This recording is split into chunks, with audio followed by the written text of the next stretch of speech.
Həzrət Muhammed çox zəki adam idi. Zəki adam idi. Bəli, zəki adam idi. Bəli, zəki adam idi. Amma peyğəmbər yox da.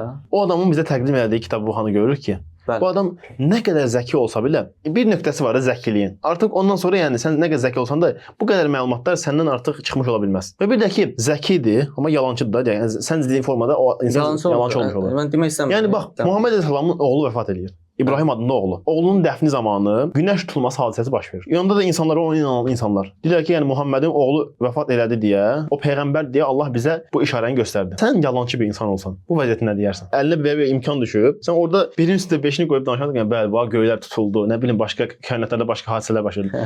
Amma oradan belə bir vəziyyətdə əlinə bu qədər möhtəşəm bir fürsət düşüb də, əgər haşa yalançıdırsa. Deyir ki, günəş və ay Allahın dəlillərindən iki dəlildir. Heç kəsin doğum və yaxud ölümü üzərində doğub batmazlar. Səmimidir. Və indi bir dənə fikirləşək.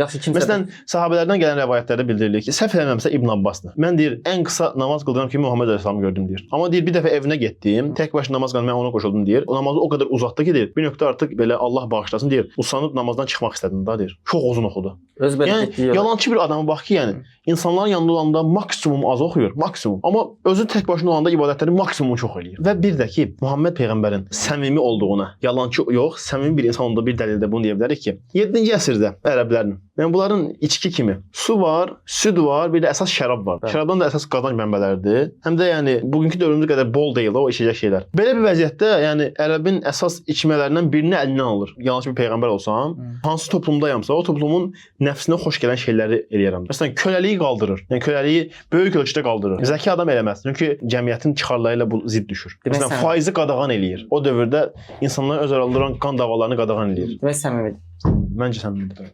Sən bayaq dediyin o ay məsələsində, İbrahim məsələsində. Bəlkə uydurma hədisdir o. Yəni uydurma olsam tərsini uydurarlar. Deyər ki, tərsini uydurarlar nədir? İnsanların daha çox dinə gəlməsi üçün orada uydurarlar ki, Allah həqiqətən Muhammedin oğlu öldü deyə insanlara bu işarəni göstərdi. Belə vəziyyətdə əgər kör-körünə inanan bir toplumdursa, o formada daha tez inanırlar, amma belə olmayıb. Və zəki iddiası getdi. Yaxşı, onda belə düşünək. Həzrət Muhammed özü də inanırdı o getdiyi yola. Səmimi idi. Özü də inanırdı, amma aldanmışdı. Özü də inanırdı. Bəli. Amma aldanmışdı. Yəni kimisə aldatmırdı.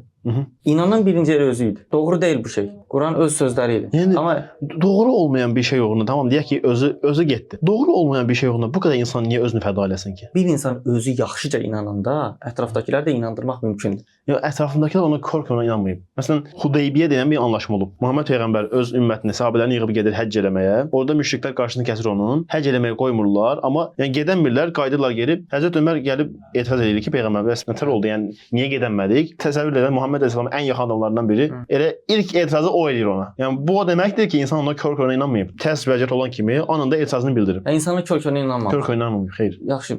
Tam insanları qoyaq qırağa. Özü bəlkə elə bilirdi ki, həqiqətən Allahdan gəlir bu kəlmələr. Nə bilir, bəlkə insan bəzən mən dəli demək istəmirəm. Yəni bəzi belə bəzi insanlar dəli bir adamdan bu qədər şeyin çıxması səncə normaldır? Dəli bir adam bu qədər şey çıxar. Nə kimi? Məsələn deyək ki, tarix boyu heç bir uğuru, heç bir nailiyyəti olmamış, mədəniyyətdən uzaq bir toplumun 50 ildə dünyaya hakim olması. Ərəblərin deyirsən. Ərəblərin. Nə qədər hakim olmuş? Fikirləş ki, 1500 illik Roma dövləti tarixinin ən böyük ərazisinə çatıb 7 milyon kvadrat kilometr təxminən. Amma ərəblər 50 ildə 9 milyon kvadrat kilometr ərazini ələ keçirir. Yəni bir haşa, Allah bağışlasın. Bir psixi xəstəliyə görə yəni, bu qədər hadisə baş verir, düzdürmü? Zəkidir yəni. Amma zəkidirsə də bəlkə problem ortaya çıxır. Yəni, zəki idi, amma Allahın ona lütf etməsi sayəsində zəki idi.